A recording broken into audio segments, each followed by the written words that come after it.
right, ladies and gentlemen, it's time to take the gloves off and get our hands dirty. Let's just get straight to the point.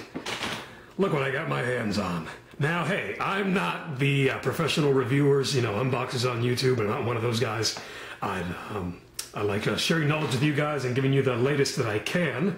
So everyone obviously already got this way before me, but if you can't already tell, this is the Geforce GTX Titan. This is the Asus flavor, not the EVGA or I forget what other manufacturer made them. But anyway, so let's get to it. 6 gigabytes of VRAM. That's a huge buffer. That's plenty, more than enough. That's beyond what it needs to do 3D surround. But this is great for video editing purposes. So a Titan and a video editing machine is just phenomenal. Anyway, so DirectX 11.1, PCIe 3.0, third generation PCIe bandwidth, which isn't that much. If you put this in a PCIe 2.0 slot on your motherboard, it's not going to be that much of a difference anyway if all you're going to be doing is gaming. Now, actually, just to point out, this is for a client. He went ahead and purchased this. I'm assembling a PC for him, so I may do a build guide, either a build guide or just a system overview when the actual system is done. So let's see what else. Oh, this also comes with GPU tweak. If you all don't already know what that is, that's an overclocking little software that Asus adds in here. EVGA has their precision software. It all basically does the same thing. You can tweak voltages, you can overclock your core clock, memory clock, etc., to meet your needs. So, all right, what else is there to really say? Let's see what they have to say about themselves here on the back. Supercomputer power. Trying to get the best view here possible. Supercomputer power talks about the GPU tweak, real-time and intuitive graphics tuning, precise controls. All right. So we have approximately 6144 megabytes of GDDR5. I'm going to give you guys the specs on the card in just a moment. Let's see, what else do they have to say here? It's a bunch of languages, yada, yada, yada. Well, it actually doesn't say the specs on the box. Well, actually, let me go ahead with the requirements, as if anyone actually wants to buy this beast. Do not have anything less than a 600 watt power supply. But even if you do have a 600 watt power supply, you have to have at least a minimum of 42 amps on your 12 volt rail, or this thing is just gonna, well, shit itself. You might have some instability issues as well, so make sure on your PSU's power delivery system there before you do anything. And they recommend 3 gigabytes of system RAM, blah, blah, blah, blah. And, well, the rest is pretty obvious. I mean, if you have a slow system, you would not be putting this in there anyway. So let's go ahead. 3-year warranty. Forgot to point that out.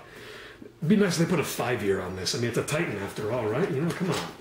But I guess 3 years is pretty good anyway, because even after 3 years, more than likely, you may already be upgrading. Because if you have the money for a Titan, then I'm sure you're going to have money for something better 3 years down the line. Nice little Asus box here. God, is my view okay on this? I think I should go a little bit higher. Let's see. Let's go a little bit higher here, shall we? I could totally edit this out, but you know what? That's fine. I'm just going to leave it. You're all going to have to deal with it. So, inspiring innovation, persistent perfection. Asus is pretty good about their products. Pretty good with their warranties, so I don't doubt that at all. Let's go ahead and see what's in this box first. I've actually already semi-opened this because I reviewed the contents of the box with my client, the guy that purchased this. And I was a little upset that they didn't add more adapters. I mean, just in case if you need them, but, whatever. All you get is 2 Molex to PCIe power. This is a 6-pin. The card actually has an 8-pin and a 6-pin.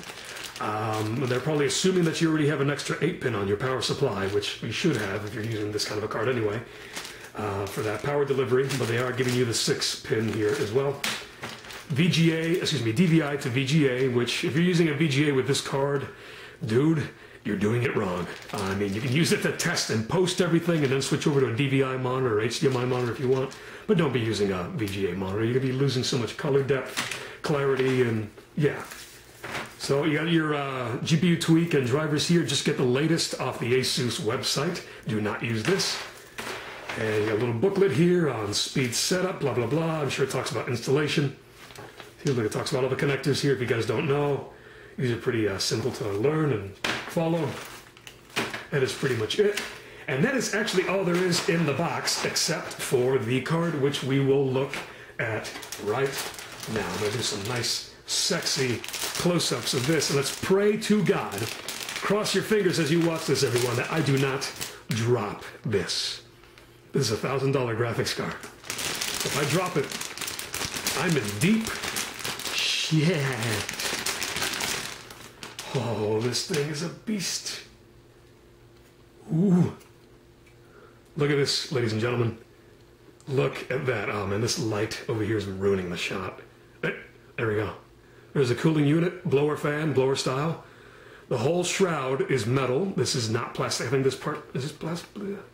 I think this black part is plastic. But the rest of it is metal, aluminum. Here you have the heatsink fins. The heatsink runs along the entire card, covering the memory, the actual graphics core. This has the GK110 graphics core right underneath here, which is the same, one of the same cores that's used in the Titan supercomputer.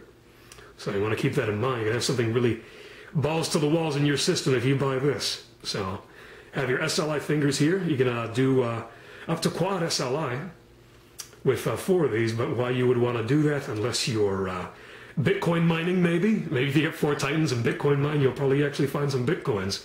Here you have your PCIe 3.0 interface and your Geforce GTX logo right here. I'm pretty sure this glows. We'll have to see with the software, but I'm pretty sure this glows. Maybe it's not this one. It better glow, I swear to God. I'm pretty sure it does. It almost looks like it's not transparent, like there's no light under there, but I guess we'll find out. Here's your 6-pin PCIe power and 4-pin. Got to be using both of these. Remember, there's a power hog, but I mean, it's a balls to the walls card, so it better be using, you know, let's go ahead and put this down. I am not going to hold it like incorrectly and just risk. Let me go ahead and adjust myself. I'm not going to risk dropping it. So here we have your connectors. You got DVI-I, DVI-D. Are these both DVI-I? I guess they're both DVI. Okay, one's DVI-I, one's DVI-D. So you want to put your VGA connector adapter on this bottom one here. And you have HDMI and DisplayPort. Yeah, you can run 4 concurrent displays on this. Certainly, obviously, 3D surround. So you want to do some 3D, not 3D gaming, but more 3-monitor setup. Surround gaming is what I mean. And obviously, this card can do that. I mean, if it couldn't, that's pretty sad. All right, so yeah, the specs for, I don't know, they didn't put the specs on the box, but so, I forgot to mention the memory bus is 384-bit on the PCIe interface here. The actual card, the boost clock, is 876, so that's with GPU boost 3.0, not 2.0. They've already upgraded to that, so the technology certainly is going to boost the card significantly more, you know, during heavy loads. Oh man, I'm not even getting it in the view, am I? But anyway, so, and part of the noise, but so yeah, we have 2,688 CUDA cores. You want to use this for Adobe on top of, you know, gaming. Want to use this for some video editing with Adobe? You're going to be hauling ass through your video editing needs and rather projects. The base clock, I forgot to say, is 837, so your boost isn't all that much, but I've seen some instances where it'll boost above the 900 megahertz mark just with the GPU boost 3.0.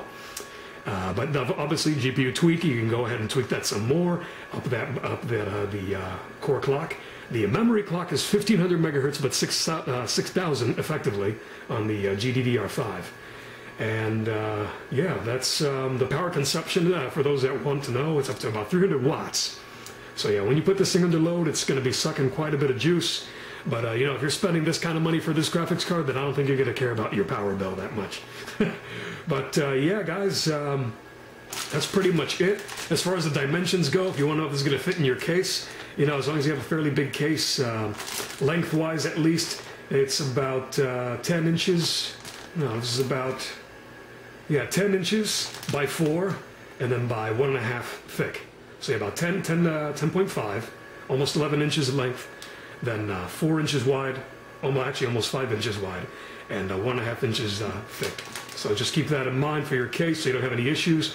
And hopefully, even if it doesn't fit, maybe your case has a detachable, you know, hard drive bay over here they can just pull out, so that you can actually put this in your case and have it fit. But all right, everyone, thanks for checking out my little review and unboxing of the GTX Titan. Be sure to subscribe. Subscribe button's over here, like, I think, unless Google fucking changed it again.